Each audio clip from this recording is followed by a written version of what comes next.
বেরিয়ে এসেছে ৬ বছরের শিশু তায়েবা হত্যার মূল ঘটনা। কিভাবে এই নিষ্পাপ শিশুটিকে হত্যা করা হয়েছে সেটা শুনলে আপনার মাথা ঘুরে যাবে। এই নিষ্পাপ শিশুটি কি অন্যায় করেছিল যার জন্য তাকে এত নির্মমভাবে জীবন দিতে হলো। তায়েবার আপন চাচা শাহান সর্দারের বড় মেয়ে ঢাকায় কোনো এক ছেলের সাথে পালিয়ে গিয়েছিল।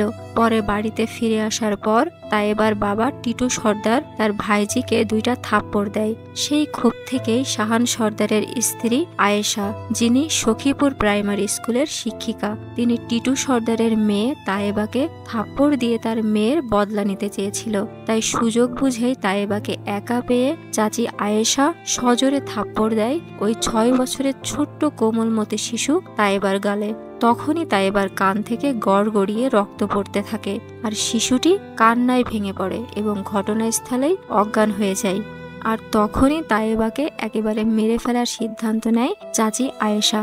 তায়েবার ওই ছোট্ট নরম শরীরে গরম পানি ঢালা হয়, তাতে তার শরীরে ফুসকা পড়ে যায়।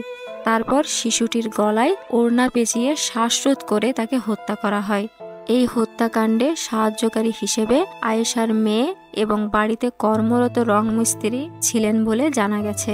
আরও জানা যায় তায়েবাকে মেরে ড্রামের ভিতর ভরে রাখা হয় প্রায় 1 দিন, যেন পরিস্থিতি বুঝে তারা পরবর্তী পদক্ষেপ নিতে পারে। এরপর অনেক খোঁজাখুঁজির পর প্রতিবেশী টয়লেটের ট্যাঙ্কে পাওয়া যায় তায়েবার মৃতদেহ। তায়েবার লাশ টয়লেটের ট্যাঙ্কে ফেলার সময় প্রতিবেশী ওই মহিলা দেখে ফেলে। তারপর সে চিৎকার দিতে চাইলে 3 জনেই প্রতিবেশীর মুখ চেপে ধরে এবং এই ঘটনা গোপন রাখার জন্য হুমকি দেওয়া হয়। পরবর্তীতে যদি কাউকে জানানো হয় তবে তাকেও মেরে ফেলার হুমকি দেওয়া হয় এবং যত তাড়াতাড়ি সম্ভব সে যেন এলাকা ছেড়ে দূরে কোথাও চলে যায় সেই নির্দেশনাও দেওয়া হয়।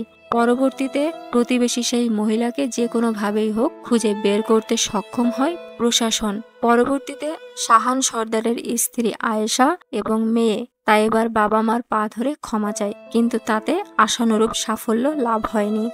আমাদের একটাই চাওয়া, নিষ্পাপ শিশু তায়েবার হত্যাকাণ্ডে যেই জড়িত থাকুক না কেন তার যেন সর্বোচ্চ শাস্তি হয়।